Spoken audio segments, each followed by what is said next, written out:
Saudara, Kementerian Pendidikan Tinggi Saintek RI memiliki rencana untuk menghapus beberapa prodi yang katanya ini dinilai kurang relevan untuk prospek pekerjaan pertumbuhan ekonomi di masa depan.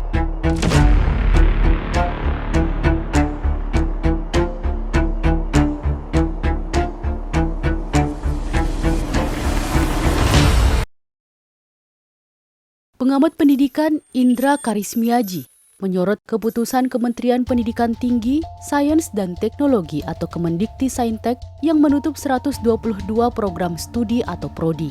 Ia pun mempertanyakan nasib dosen, mahasiswa, hingga kampus terkait penutupan 122 prodi selama 2026 itu.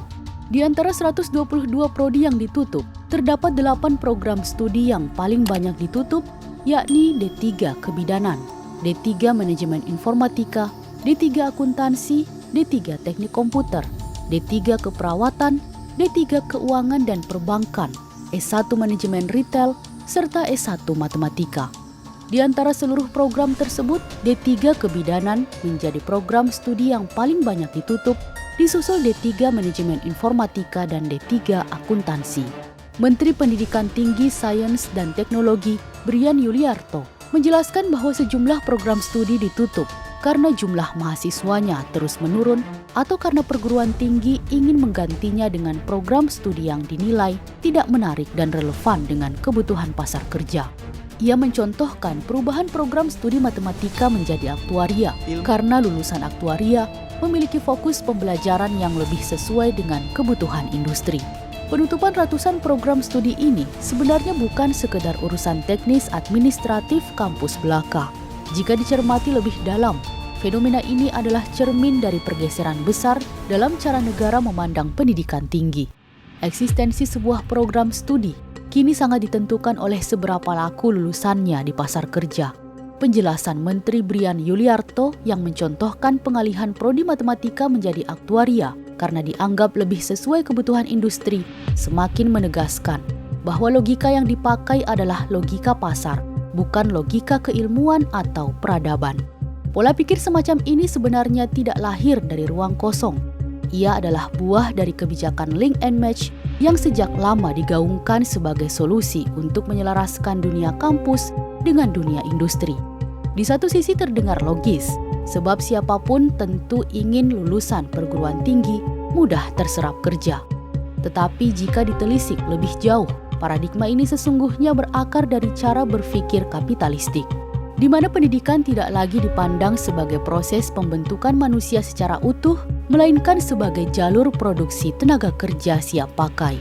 Mahasiswa dalam kerangka ini perlahan bergeser kedudukannya menjadi semacam komoditas yang dinilai diukur dari kesesuaiannya dengan kebutuhan korporasi dan pasar tenaga kerja saat ini. Konsekuensi dari cara berpikir seperti ini adalah munculnya sikap pragmatis dari negara dalam menyiapkan masa depan generasi. Negara cenderung hanya menjawab apa yang dibutuhkan hari ini, padahal kebutuhan pasar bersifat sangat dinamis dan bisa berubah dalam waktu singkat.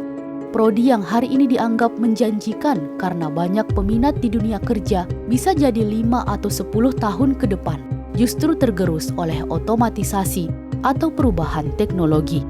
Jika orientasi pendidikan hanya mengikuti tren jangka pendek semacam ini, maka yang terjadi bukanlah penyiapan generasi yang tangguh dan punya daya tahan jangka panjang, melainkan generasi yang terus-menerus dikejar oleh perubahan zaman tanpa pernah benar-benar siap menghadapinya. Ini adalah persoalan fundamental karena pendidikan semestinya bukan hanya soal bagaimana seseorang bisa cepat bekerja, tetapi bagaimana ia bisa berkontribusi membangun peradaban yang kokoh untuk jangka panjang. Cara pandang di atas sangat berbeda dengan cara pandang Islam. Islam menempatkan pendidikan sebagai bagian dari pelayanan mendasar yang wajib disediakan negara untuk rakyatnya, bukan sekedar sektor bisnis yang harus mencari keuntungan atau menyesuaikan diri dengan permintaan pasar.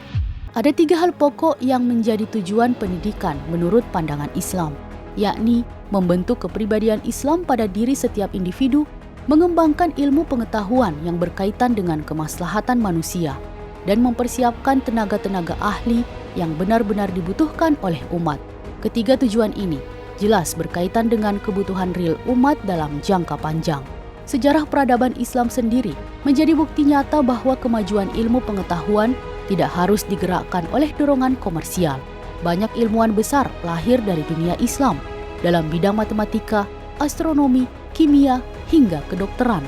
Bukan karena ada pasar kerja yang menuntut keahlian tersebut, tetapi karena ada dorongan ideologis yang kuat untuk memperkuat dan memajukan peradaban Islam itu sendiri.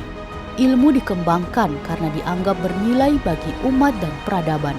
Inilah yang membedakan motivasi keilmuan yang lahir dari pandangan hidup Islam dengan motivasi yang sekedar mengikuti arus kebutuhan ekonomi sesaat. Dalam kerangka inilah, negara yang menerapkan sistem Islam yakni khilafah akan mengambil peran besar dalam menyiapkan seluruh infrastruktur pendidikan, mulai dari penyusunan kurikulum yang berlandaskan akidah Islam, penyediaan fasilitas belajar yang memadai, hingga pembiayaan yang ditanggung penuh oleh negara. Dengan begitu, output pendidikan yang dihasilkan benar-benar berorientasi pada kualitas sumber daya manusia yang siap berkontribusi luas bagi umat. Pendidikan tidak dikapitalisasi oleh kepentingan industri, sehingga keberlangsungan sebuah bidang ilmu tidak lagi bergantung pada untung rugi pasar, melainkan pada kebutuhan jangka panjang umat akan ilmu dan keahlian tersebut. Oleh karena itu, solusi tuntas hanya dapat dicapai melalui perubahan paradigma secara mendasar, yakni mengembalikan pendidikan pada fungsi aslinya sebagai pelayanan negara untuk membentuk manusia dan peradaban yang hanya bisa terwujud secara sempurna dalam negara khilafah.